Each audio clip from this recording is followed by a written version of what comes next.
আজকে মার্কেটে আমরা কিন্তু লোয়ার লেভেল থেকে ভালো একটা রিকভারি মার্কেটের মধ্যে দেখেছি। নিফটির মধ্যে আমরা দেখলাম 24,362 লো করে নিফটি 24,595 পর্যন্ত হাই দেখিয়ে ক্লোজিং টাইমে 24,509 ক্লোজ দিয়েছে। সেক্ষেত্রে ব্যাংক নিফটিতে আমরা দেখেছি 51,874 লো করে সেখান থেকে ক্লোজিং দিয়েছে 52,280-তে। এছাড়াও মিড ক্যাপ ইন্ডেক্সটাকে যদি দেখি, সেখানে আমরা দেখেছি লো করেছিল 55,336 থেকে মিড ক্যাপ ইন্ডেক্সও 56,746, প্রায় 1300 পয়েন্টের ওপর হাই দেখিয়েছিল।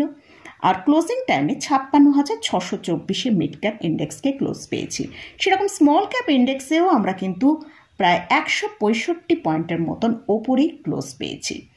তো মার্কেটে মোটামুটি আগামীকাল বাজেট আছে, তার আগে আজকে মার্কেট যেটা ক্লোজিং দিয়েছে সেই ক্লোজিংটা কিন্তু ঠিকঠাকই আছে। নিফটির জন্য যেটা ইম্পর্টেন্ট লেভেল 24,500, তার ওপরেই কিন্তু নিফটিতে আজকে আমরা ক্লোজ পেয়েছি। তো আগামীকাল মার্কেটে যেহেতু একটা বড় ইভেন্ট আছে, সেই জন্য কিন্তু মার্কেটে আমাদের যতটা হালকা পজিশন রাখা যায় সেটা বেটার হবে। আমি আপনাদের সঙ্গে টেলিগ্রাম চ্যানেলেও কিন্তু শেয়ার করেছিলাম যে যেহেতু আমাদের ভিক্স অনেকটা বেড়ে গেছে, সেই জন্য কিন্তু আমাদের একটু পজিশনটা যতটা লাইট থাকবে ততটাই বেটার।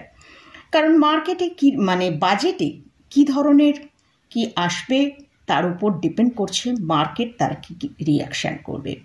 আমরা গতকাল এইচডিএফসি ব্যাংক এবং উইপ্রো নিয়ে আলোচনা করেছিলাম। সেখানে আমরা দেখেছি উইপ্রোর রেজাল্ট কিন্তু খুব খারাপ আসার জন্য উইপ্রোয় একটা ভালো সেলিং এসছে, প্রায় 9%-এর ওপর কিন্তু আমরা উইপ্রোয় সেলিং দেখেছি। কিন্তু এইচডিএফসি ব্যাংকের রেজাল্ট মার্কেটের কাছে ঠিকঠাক মনে হয়েছে, সেই জন্য কিন্তু মার্কেট এইচডিএফসি ব্যাংকে 2%-এর ওপর কিন্তু আপ দেখিয়েছিল।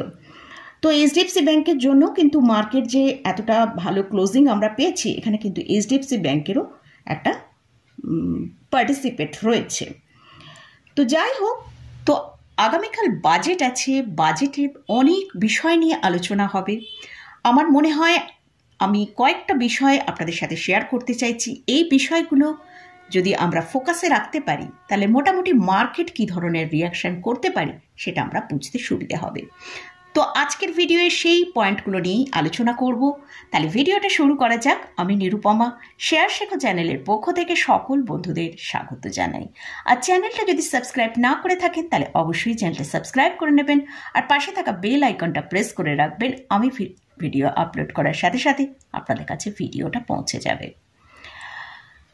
তো ফার্স্ট যে পয়েন্টটা নিয়ে আলোচনা করছি, আমরা ফিজিক্যাল ডেফিসিট, আমরা যখনই বাজেটটা অ্যানাউন্স হয় তখন কিন্তু আমাদের যিনি ফাইন্যান্স মিনিস্টার আছেন তিনি কিন্তু এই যে বাজেটে কতটা আয় এবং কতটা ব্যয় এবং কোন খাত থেকে কিভাবে আয় ব্যয় হচ্ছে তারই একটা পুরো ডিটেলস এই বাজেটে আলোচনা করেন। তো প্রথমেই সেখানে কিন্তু আলোচনা হয় যে ফিজিক্যাল ডেফিসিটের কথা, কতটা ঘাটা থাকবে। তো আমরা এন্ট্রিম বাজেটে দেখেছিলাম 5.1% ঘাটার কথা উল্লেখ ছিল। যদি আমাদের 5.1% অথবা 5% ঘাটার কথা আগামীকাল উল্লেখ হয় তাহলে সেটা ঠিকঠাকই আছে। আর যদি আমাদের ফাইন্যান্স মিনিস্টার বলেন যে আগামী বছরে তারা 4.75%-এর কাছে তাদের এই ফিজিক্যাল ডেফিসিটকে নিয়ে আসছেন, তাহলে কিন্তু মার্কেট এখানে একটা খুব ভালো রিয়াক্ট করতে পারে। সেটা মার্কেটের কাছে খুব পজিটিভ নিউজ বলে মনে হতে পারে। সেকেন্ড যে পয়েন্টটা হচ্ছে ক্যাপেক্স। বাজেটে ক্যাপিটাল এক্সপেন্ডিচার কত হবে সেইটাই হচ্ছে ক্যাপেক্স। তাদের এই ইকোনমিকে গ্রোথ আনতে গেলে কত টাকা খরচ করতে হবে সেইটার বরাদ্দটাই হচ্ছে ক্যাপেক্স। তো আমরা জানি যে road infrastructure, bridge, flyover, highway, এসব কাজ কিন্তু সরকারকেই করতে হয় এবং তার জন্য তাকেই এক্সপেন্ডিচার দিতে হয়।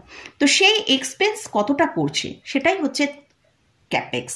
তো আমরা এন্ট্রিম বাজেটে দেখেছিলাম 11.10 লাখ করোড় ক্যাপেক্স দেখানো হয়েছিল। যদি এবারে এই 11.10 লাখ করোড়ের ওপর ক্যাপেক্স আসে তাহলে কিন্তু মার্কেট এখানে একটা খুব ভালো স্যালুট করবে, অর্থাৎ মার্কেট এখান থেকে একটা ভালো পুলব্যাক আসার সম্ভাবনা রয়েছে। কারণ মার্কেট তার এই যে সরকার যে খরচাটা করবে সেটা কিন্তু মার্কেটের কাছে কিন্তু খুব একটা পজিটিভ নিউজ। আর যদি মানে এই ক্যাপেক্সের পরিমাণ কমে তাহলে কিন্তু মার্কেট এটা নেগেটিভ রিয়াকশান দেবে। থার্ড যে পয়েন্টটা উল্লেখ করছি সেটা হচ্ছে ইনকাম ট্যাক্সের এক্সেমশন লিমিট। এই এক্সেমশন লিমিট যদি বাড়ে, অর্থাৎ নিউ ট্যাক্সের যেটা লিমিট রয়েছে 3 লাখ থেকে যদি 5 লাখ করা হয়, সেটা কিন্তু খুবই মার্কেটের পক্ষে, মার্কেট সেটার রিয়াকশান খুবই ভালো দেবে এবং মানুষের কাছে সেটার টাকা পয়সাটা হাতে তালে কিছুটা বাঁচবে, মানুষ তখন সেটা নিয়ে খরচা করতে পারে। এছাড়াও যদি স্ট্যান্ডার্ড ডিডাকশান 50,000 থেকে 1 লাখ করা হয়, অথবা এইটিসির যে লিমিট রয়েছে সেটা 1.5 লাখ থেকে যদি 2.5-3 লাখ করা হয়, সেটা কিন্তু যারা মানে লোয়ার ইনকামের মধ্যে পড়েন যেসব মানুষেরা, তাদের কিন্তু অনেকটা বেনিফিট হবে, তাদের হাতে টাকাটা বাঁচবে, তারা তখন নতুন করে বিভিন্ন জায়গায় তারা খরচাটা করতে পারবেন। এবার যারা হাই ট্যাক্স পে করেন তাদের কথায় আসি।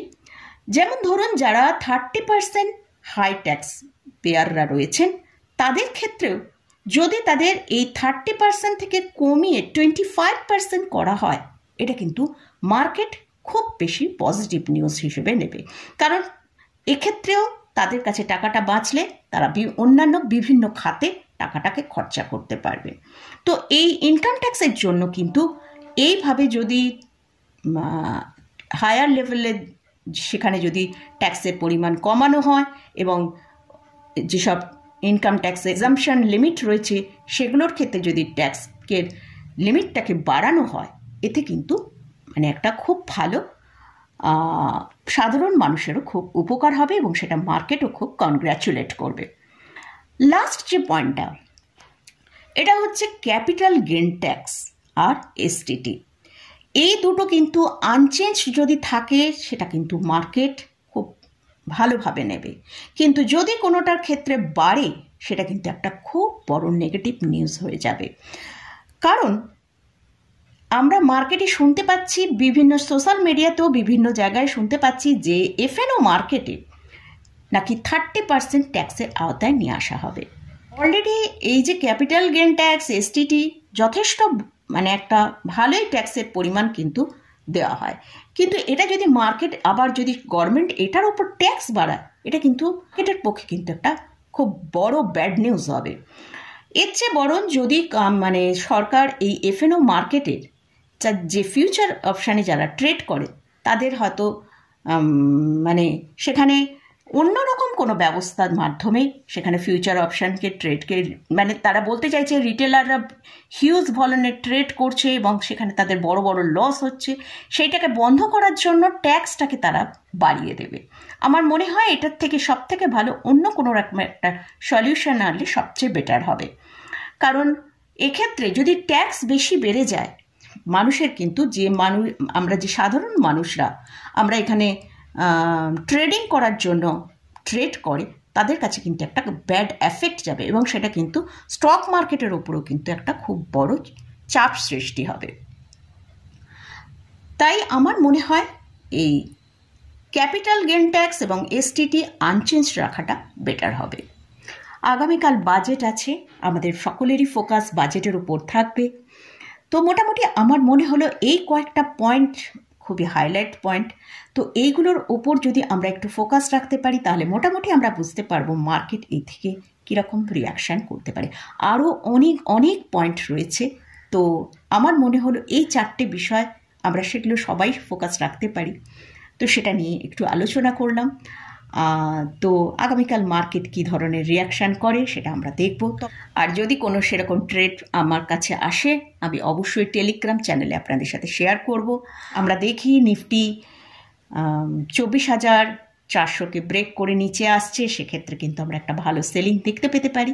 তবে এটাও মাথায় রাখতে হবে 24,050-এ কিন্তু একটা স্ট্রং সাপোর্ট রয়েছে। তো যাই হোক, আগামীকাল মার্কেট কিন্তু খুবই ভোলাটাইল থাকবে, সেক্ষেত্রে আমরা অনেক বেশি আপ ডাউন দেখতে পেতে পারি। মার্কেট কালকে বাজেট আমরা সবাই ওয়াচে রাখবো কীরকম কী বাজেট আসে। তো যাই হোক, মানে বাজেটে আরও অনেক বিষয় নিয়ে আমাদের ফোকাসে থাকবে। তো এই বিষয়গুলো নিয়ে আমি আপনাদের সাথে একটু আলোচনা করলাম। তো এই পয়েন্টগুলো আমাদের মাথায় রাখতে হবে এবং এইগুলো কীরকম কী আসছে সেগুলো দেখলে মার্কেটের মুভটা আমরা কিছুটা হলেও বুঝতে পারবো। তো মোটামুটি আজকের মতন ভিডিওটা এখানেই শেষ করছি। ভিডিওটা যদি ভালো লাগে অবশ্যই লাইক করবেন, শেয়ার করবেন, সাবস্ক্রাইব করবেন। ধন্যবাদ।